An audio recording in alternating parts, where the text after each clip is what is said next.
a measure of kind of the comparative result of this therapy, the comparative performance. So this is the CO2 remaining at end exhale, which, as I mentioned before, is a good indicator of how much CO2 the patient is going to inhale. So this is CO2 remaining at end exhale for HFNC therapy minus CO2 remaining for HVNI therapy. So a positive value means that HVNI is outperforming HFNC. A negative value means that HFNC is outperforming HVNI. So you can notice that the entire range of mouth open percentages tested shows positive values. So HVNI was consistently outperforming HFNC, but there's also a peak discrepancy at a mouth opening of 10%. So it was not a linear trend. It was not a very consistent trend. There's actually just this local max of 10% where HVNI was outperforming HFNC by the most that we had seen throughout this test. So then what we did was we said, okay, 10% is kind of an interesting point that we want to rerun with our validated mesh. So we have now 2 therapy types and 4 different mouth openings that we tested. We wanted to confirm that 10% was the location of that peak discrepancy with our validated mesh. So if you look at the results, validated is in green at the top here, and DOE is in red, so the same curve seen prior. Now notice that not only does the magnitude of the peak discrepancy change, but the location actually changes as well. So I would say that the magnitude changing was a fairly intuitive result. We did not expect the validated and DOE to track perfectly, but the location changing was a bit of a surprise. So it kind of is just a reminder that when you're using these kind of computational frameworks, it's very important to know what information you can extract from lower order models and what information you can't. So this is kind of just a reminder of the conclusions that you're able to draw. So we used it as a time-saving mechanism, but if we drew final conclusions from those DOE models, we would not only have the magnitude fairly off from the validated model, but also the location of that peak discrepancy. So now honing a little bit more in on these validated models, we're going to look at instantaneous CO2 remaining for a complete breath cycle. So we have CO2 remaining on the ordinate and flow time on the abscissa there. So this is a complete breath cycle with the blue curve here being volume flow rate with positive values. So if you're looking at the right-hand y-axis there, positive values being exhalation and negative values being inhalation. So this vertical black bar here is end exhale. And as a reminder, that's a very important point in the breath cycle for us because that is going to be a good indicator of how much CO2 we're going to inhale, which we want to minimize. So as these curves of CO2 remaining in the breath cycle reach that end exhale bar, we want that to be the smallest possible. So it's important to notice the shape change for each therapy type when you move from 100% open, which are these red and purple curves, to 20% open, which is the golden green curves there.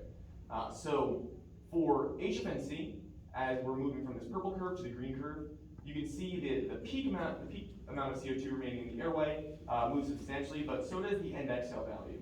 So it's an increase of about 4 milligrams for the HFNC therapy type when you're moving from 100% open to 20% open, as opposed to the HVNI, where you see a pretty similar magnitude of the peak CO2 change between the two, but then the HVNI appears to recover better by end exhale, and you have a smaller discrepancy in the two models based on mouth opening there. So now we're going to take a bit of a closer look at DOE versus validated. This is just for HVNI therapy, so there are no HFNC results on this plot. So we're looking at a similar plot here where we have a complete breath cycle plotted, but now we're looking at delta CO2. So this is the CO2 remaining at that instant for the validated model minus the CO2 remaining for the DOE model, which means a positive value indicates there's more CO2 remaining in the validated model. A negative value indicates there's more CO2 remaining in the DOE. So notice that for 5, 10, and 20%, the curves are consistently within the positive values, and those were the first 3 models we ran because 10% open was the kind of that peak therapy discrepancy for the DOE model. So we could have run those 3 models and said, all right, well, it looks like the CO2 for the validated model is consistently higher than DOE. So if you're running a more coarse model, then you have the CO2 value, and the realistic value is likely going to be a little bit higher. But then you run the 30% open model, and you notice it's consistently a negative value. So the validated model consistently had less CO2 in it than the DOE counterpart. So this is, once again, just an important indicator of the unpredictable variability finer and coarse models when you're talking about kind of computational results. So in conclusion, the HPNI therapy consistently outperformed HFNC when you're talking about the identical flow rates for identical patient geometries, breath curves, and kind of modeling methodologies there.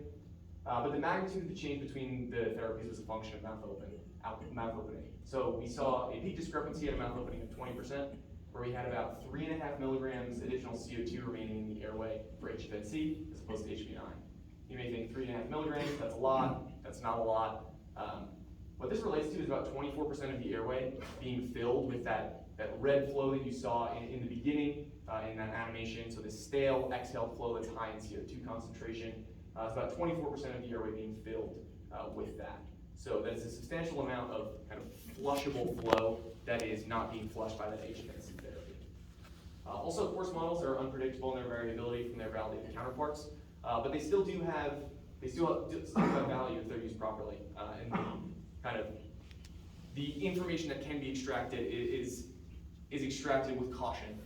So we were able to save about 2 months of computation time by using the DOE model to narrow the range, but no final conclusions were really drawn from it. So thank you very much, and are there any questions?